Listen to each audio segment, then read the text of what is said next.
Hi, I'm Briar. I'm a variety charity streamer at twitch.tv/ItsMeBriar. I'm from California, living in Georgia, and making my way back. Well, welcome. Thank you so much for being here today. Yeah, thank you. Yeah, I'm excited. So go ahead and tell me your username, how long you've been streaming, if you're an affiliate or partner on Twitch, and your average viewers and followers. Yeah, so my username is ItsMeBriar. I am an affiliate. I've been streaming since February 12th, 2020. And my current followers and average viewers is 1,062 and 6, respectively. Nice. Perfect. Yeah. So let's talk about your analytics. Do you look at that? How long, and how do you incorporate it into your streams? Yeah, so I look at my stream summary after every stream, but I think the thing I more rely on is Sully Gnome a little bit. I mean, I don't look at it as often as my Twitch summary, but when I do, I like to pick apart, like what times of days work better, which games work better, and that kind of thing. And is that a website? I haven't heard of that. Yeah, I don't know if it's a .com or .org actually, but Okay. it's just it's kind of like, what is the other one? Twitch? Is it Twitch Tracker or something like that? I know that one. It's very similar. I've heard that it's more reliable, but they both, it takes time for that data to sync and everything. Yeah. So. Oh, interesting. Yeah. Okay, nice. Yeah. What strategies do you use for engagement, whether that's on Twitch or social media? Yeah, so I have my Discord set up in a way that lets people pick roles for the things that they want to be pinged for, so that, a lot of Discords can kind of overwhelm with @everyone and @here and everything. And I know first thing I do when I go into a Discord is suppress those because they can be a lot. So I like to set it up so people can choose what they want to hear about. And I've actually found that Discord is the bigger way that I reach people who don't have Twitch notifications turned on, rather than like Twitter or Instagram or anything like that. But I do make sure I tweet my going live tweets, while I'm on my starting soon screen, so that if people click through that link, I'm already live and it's just waiting for me to not be on the starting soon screen. Talking about your go live notifications, what do you do and what kind of works? Yeah, so like I said, the Discord one is actually my more reliable one. As far as, what you type in the little go live notification and Twitch itself, I don't like to do anything clickbaity. Like, first of all, I wouldn't even be able to think of anything because I just don't think that way. Yeah. But I also don't like, it feels disingenuous. I'm not a fan. So I usually will just do like a brief, this is what we're doing today. And then if it's a charity stream or if it's like an event stream of some kind, I'll have whatever relevant commands in the notification itself. So maybe people will see it and use the command when they get there, kind of thing. So nice. Yeah. No, I like that idea. That's a good idea. Thank you. What do you do to adapt to social media changes, whether that's Twitch or like TikTok? Oh man. Kind of, if there's a platform, I'm probably on it. Because especially as you've seen with Twitter lately, like if one goes down in a dumpster fire, I don't want to just be stuck on an island. So I may not be, super on those other platforms like I am on Twitter and the ones that I'm already kind of established on, but they're there for backup. So I think the biggest thing is like diversifying. You don't want all your eggs in one basket. So true.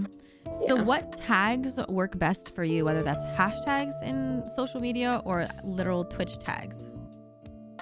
So hashtags, especially since I'm mostly on Twitter, I don't really rely on hashtags too much, except maybe like if I'm streaming ESO, I know the ESO fam hashtag is one that gets seen. And there are certain things that have there are bot accounts out there that will automatically retweet any tweet that has a certain hashtag in it. Like I think there's an Animal Crossing one and stuff like that if you use specifically like ACNH, but I don't know how much view that really gets me. But I know for sure, like every time I look at my stream summary, it says that 100% of people who found me through a Twitch tag found me through the LGBTQIA2+ one. Oh, wow. So yeah, so I always make sure I have that one because pansexual gotta represent people, Yeah. but yeah, so I always make sure I have that one bare minimum. And also I've noticed now that I'm diagnosed with ADHD and I feel comfortable putting it there, people have found me through that as well. So basically, people want to be there for their own people. So I found that really works. Yeah, totally. Yeah. How do you get creative and stand out from the rest?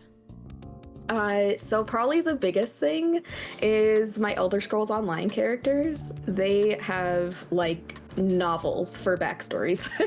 I really tie them into the world of Elder Scrolls. And like, I mean, this whole interview time could be taken up with one character's backstory. So I think a lot of people enjoy that because they're just in me waiting to be told, And then also there's these cute little creatures in the Elder Scrolls world. They're called bantam guars. And I draw like my own little versions of them, but I'll turn like major Elder Scrolls characters or like fantasy characters into bantam guars. And they're just the most ridiculous, like cute looking little things. But so I'll do those as giveaways for like charity incentives and stuff like that. So. Oh, that's so fun. I love that. Yeah, it is. It's really fun. I've never played Elder Scrolls, but I feel like I really want to. It looks fun. Oh yeah, I will always highly recommend that game. Like the community is so nice. There's so many queer people in the community, so many artists, like so much more content comes from just being in that community than I think most other games. It's really cool. Wow. Yeah. So maybe this is how you make friends with the Elder Scroll community, but how do you do that? How do you go about making content creator friends? Almost every friend that I've made through content creation through ESO has like been by accident, and through them I met like this domino effect of all these other streamers and communities and creators that, I mean, it's a perfectly traceable wild zigzagging line, but it goes all the way from that day to like where I am now. All right, so last question. Pushing for affiliate those few years ago and then to now, was there anything that kind of like boosted your viewers and your followers? My biggest thing has been just making sure, you tweet every time you go live. If you can make a clip out of something, you make a highlight out of it, download it, upload it to YouTube. Don't, post the link to it on Twitter, post the actual video on Twitter, like all that kind of stuff. So it's just been a matter of kind of, sometimes I almost feel like I'm checking boxes with what I do with my content, if that makes sense. With just making sure to put it in as many places as I can. And it does kind of help. It's kind of a slow growth, but it does help with it, I think, a little more organically. But yeah, so the seriousness and like the pushing really came after getting affiliate. And now I am kind of more aiming for full-time rather than for partner at the moment. Because this is just, I've discovered something that I really love, and that's what I want to do. So yeah, I love that mentality of it. Not necessarily the number, but just like you can just do it forever. Right. Exactly. Yeah. Well, that was my last question. Do you have any final words, or are you feeling pretty good? I feel pretty good, actually. Yeah. Perfect. All right. Well, thank you so much for hanging out today. It was really good to talk to you. Thanks for having me. Yeah. Have fun with the rest of the interviews. Oh my gosh. Thank you. All right. Say goodbye to YouTube, and I'll talk with you after. Alrighty. Bye. Bye.